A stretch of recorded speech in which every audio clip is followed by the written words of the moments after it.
Metal Gear Solid Master Collection Volume 1 is finally out, but what was supposed to be the ultimate way to play these legendary games on modern systems turned out to be quite underwhelming. Players are not happy and there's an avalanche of complaints from people who bought this collection. For example, there are reports that the physical version on Switch doesn't actually contain games and you need to download them, which kinda beats the purpose of the physical edition. The most problematic version of the game seems to be the one released on PC, and that's the version which will be the focus of this video. As of this moment, a couple days after the release, games from Master Collection have mixed reviews on Steam, and it doesn't look like further reviews will be more favorable. So I decided to check myself if the situation is indeed as bad as many people describe, and to answer the question: is Metal Gear Solid Master Collection as bad as everyone says? Yes, it's pretty bad. Let's start with the first Metal Gear Solid. When you launch the game, you are presented with a brand new menu, which looks awesome to be fair. However, when we check options, here is where the problems start.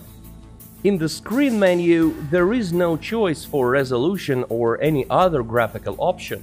In button settings, you can choose the controller type according to the input device you are using, but there is no way to rebind keys on the keyboard. And unfortunately, it also applies to MGS2 and 3 as well.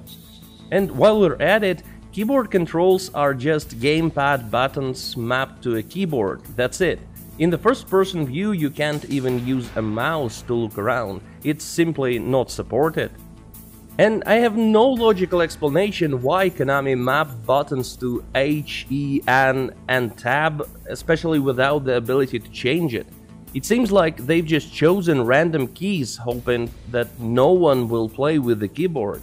They even left a disclaimer on the Steam store page stating that this game is best experienced with a controller. This title also supports keyboard controls. Unfortunately, I cannot recommend playing on a keyboard like that to anyone. Now, this version includes not only Metal Gear Solid itself, but also add-ons to the game, including special missions, VR missions, and Integral, and this is probably the best feature of this release. However, here is where advantages abruptly end. This release is seemingly running a modified PS1 version under an emulator. In the original PlayStation version, the opening screen tells you to press start button. Here it's changed to press triple line or hamburger button. The problem is that obviously the keyboard doesn't have this button, and after pressing every available key, it turns out that you need to press tab. Why they couldn't change the prompt remains a mystery, but it shows the extreme laziness right away.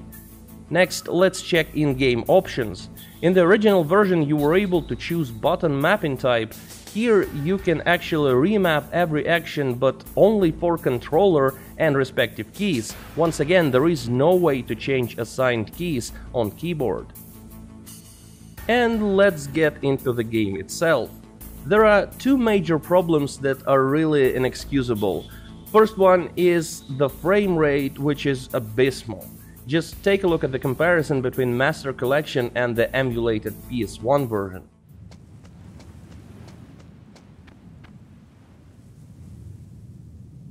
If you want to get in, there's the front door. It's the fastest way, but there's too much risk of being spotted by the enemy. I can't just knock on the door and ask them to let me in. There's one sentry on the left and one on the right. They're armed with 5.56ers and pineapples.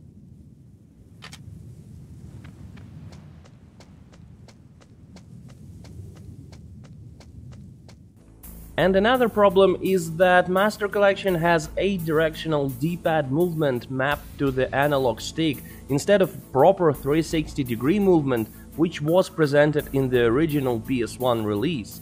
So overall, I urge you not to play the Master Collection version of Metal Gear Solid 1 on PC. For me, it's an easy refund, and if you want to enjoy this game, just use an emulator. Thankfully, the titles are being sold separately, so if you don't want MGS1 but want to play sequels, you don't need to spend $60. But now let's check if sequels are any better in this release. Metal Gear Solid 2 in Master Collection is actually an HD remaster version created by Bluepoint in 2011 and ported to PC. The worst part is that it runs at the same resolution as the PS3, Xbox 360 versions, which is 720p, and there is no option to change it. Obviously, in 2023 everyone would expect at least 1080p. Though the modding community has already managed to find a way to increase resolution up to 4K, so the official patch might be released in the future if Konami will put some effort into it. Just as with MGS1, there is no way to change keybinds and the mouse is not supported in first-person view, so once again the controller is the only real option. Performance-wise, it seems like the game is running at a stable 60 FPS, and overall I didn't notice any particular bugs or problems that are worth mentioning, but according to discussions on Steam, people have numerous different issues with this release, including crashes, system freezes, and long load times, so there's a lot of things that should be addressed by developers. Finally, let's take a look at Metal Gear Solid 3, and this game has the best version in this collection. It is also a 2011 HD remaster version, and though it has the same issues as MGS2 with 720p resolution and the inability to change keybinds, this game actually supports the mouse. You can look around and even shoot with the left click. That being said, there is a big problem with sensitivity being too low, and of course you can't configure it.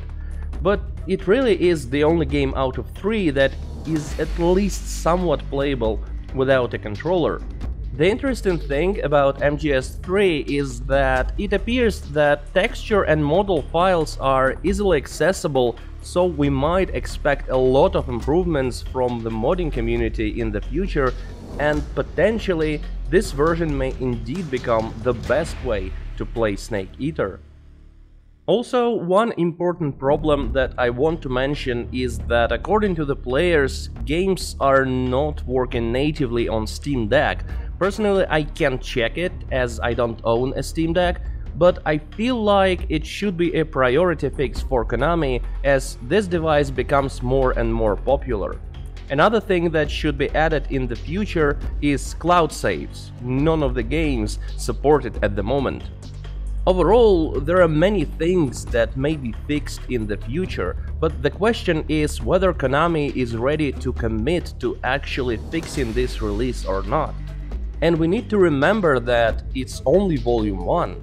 While Volume 2 is not yet announced, it appears that it might include Metal Gear Solid 4, which is PS3 exclusive, and I really hope that we will get more than 720p at 30 FPS.